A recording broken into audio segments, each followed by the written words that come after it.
Looking at her for the first time on screen was that time where you fell for her the hardest and didn't even know you tripped.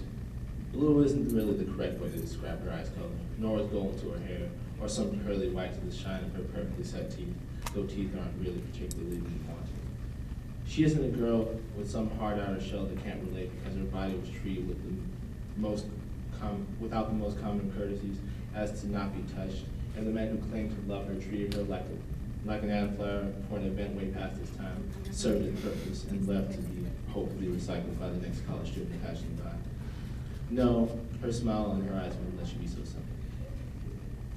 Her eyes were blue, yeah, and her hair resembled the gold, yes. And she did have those ivory whites that dentists love, but I didn't really think of that as the image were beautiful. No, that image is a lot more tangible.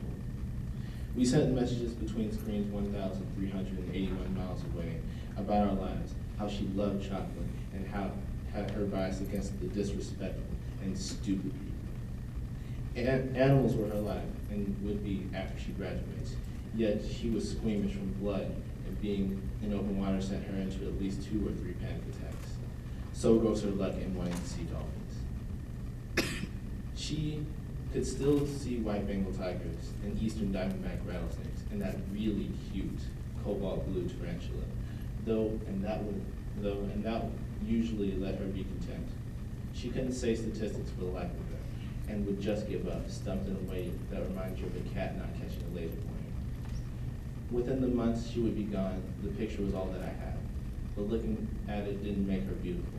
It made me hear her voice when we first spoke on the phone, and I first heard her as she fell asleep while I was telling her about a lullaby.